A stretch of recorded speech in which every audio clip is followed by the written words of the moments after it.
बिस्मिल्लाहिर्रहमानिर्रहीम। एक इंडिया गए हुए हिंदू खानदान के बारे में आज थोड़ी सी रिपोर्टिंग कर रहा हूँ। ये लोग कुछ अर्सा पहले एम्बेसी से वीज़ा लेके 11 खानदान खचकी कबीले के लोग हिंदुस्तान गए थे, क्योंकि अक्सरियत हिंदुओं की ज़ियारत जो है वो हिंदुस्तान में है, तो इन लोगों को भी वहाँ जाने की सादत होती है कि भाई हम जाएंगे, ज़ियारत करेंगे। ज़ाहिर है उनके मज़हब में वो अकीदत के तौर पर जाते हैं, उनका लगाव है उससे। ये 11 ख़ानदान तकरीबन 46 अफराद पर मुश्तमिल था। और ये लोग जब दिल्ली पहुँचे तो इन्होंने कहा कि भाई चलो, क्योंकि इंडिया में कानून बन गया है कि कोई भी अफगानिस्तान से, पाकिस्तान से, बांग्लादेश से,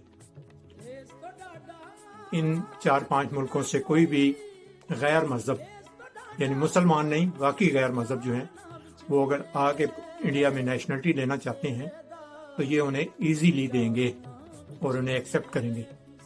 इसी मुगालते में वहाँ पर दिल्ली कैंप में कुछ हिंदू जो रह रहे थे, उन्होंने इनको भी मशवरा दिया कि भाई आप लोग भी, क्योंकि अब कानून बन गया तो इसलिए आप लोग भी जो है इसके लिए अपील कर लें। ये लोग भी चले गए, कैंप में चले गए। कैंप में जाने के बाद ये कहते हैं कि वहाँ ना कैंप में हमारी कोई देखभाल तरतीब से की जाती थी, ना अच्छा खाना था, ना अच्छी रिहाइश थी। कसम पुरसी की हालत में हम वहाँ पे अपने दिन गुजारते रहे। लेकिन क्योंकि वहाँ पे जो लोग हमें हिंदुओं ने जिन्होंने बताया था कि यहाँ पे रह जाएं, उनकी तो फिर कुछ वैल्यू होगी।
के थ्रू जब ये लोग वापस आए हैं तो क्योंकि किस्से कहानियां तो लोगों ने यहीं पे सुन लिए थे कि वहां पे इंडिया में इन लोगों के साथ क्या सलूक हो रहा है।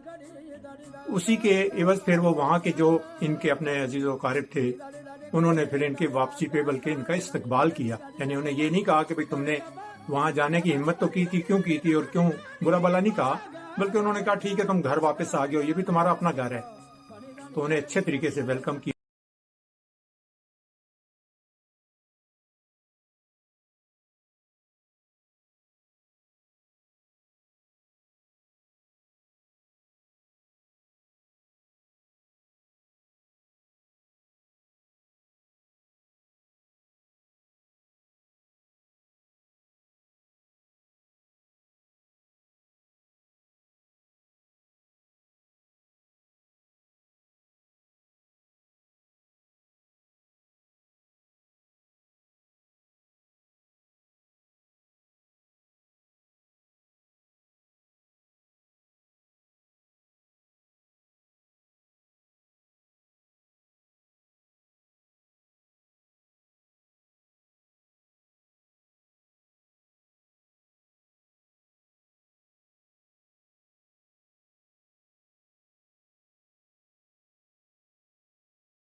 इंडिया वालों को उससे बेहतर पता है कि उनकी कोरोना में क्या कंडीशन बनी हुई थी और वो कोरोना में किस हालत से गुजर रहे हैं। हमारा तो हाल है ही बदतर, लेकिन वो हमसे भी बहुत ही बदतर है। वो तो गए गुजरे हुए हैं, इस टाइम उनके पास कंडीशन ही नहीं है ये बताने के लिए भी कि हम किस कंडीशन में रह रहे हैं। फकीर खिचकी ने बताया कि भाई हम लोग गए तो थे हिंदुस्तान में, लेकिन वहां पे हमें आतंकवादी जो है ना वो डिक्लेयर करते थे और बातों बातों पे हमें शर्मिंदा करते थे, यानी हमें नजर बद से देखते थे। कोई अच्छी नजर उनकी देखने वाली नहीं होती थी हमारी तरफ। हम अपने आप को गिल्टी समझते थे, जिसकी वजह से हमें वारा नहीं आया कि हम जो है ना वो वहां पे रह के मजीद जिंदगी अच्छी गुजार सकेंगे। इसलिए हमने बेहतर समझा कि अपनी धरती माँ के पास चले जाते हैं। नया कानून जो बनाया था शरीयत देने का, उसमें आपने देखा होगा कि इंडिया में ही कितने हंगामे हुए, कहां तक मार पिटाई और मुसलमानों का कत्लेआम, यानी इवन के और लोगों का भी कत्लेआम हुआ।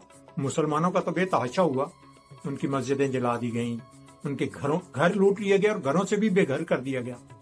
यानी कई लोग तो जो अपने पड़ोसी के घर में किसी ने पनाह ली तो रात के अंधेरे में वो लोग वहां से निकले और उन्हें कईयों ने मशवरा भी दिया कि बस यहां से अब निकलने वाली बात करो। यानी इसमें अवाम तो अवाम, पुलिस भी उनके साथ शामिल थी। पुलिस ने मिल के ये सारे काम किए। अक़वाम आलम को चाहिए कि वो इन चीजों की तहकीक आलमी सतह पर करवाएं, ताकि इंडिया का भयानक चेहरा जो है वो आलमी सतह पर नुमायां हो। तो ये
तो उसका प्रेशर जो है ना वो और कई रियासतों पर भी होगा, लेकिन मुसलमान रियासतों में से पाकिस्तान पर सबसे ज्यादा होगा, क्योंकि लोग फिर उस जगह से भागने की कोशिश करते हैं।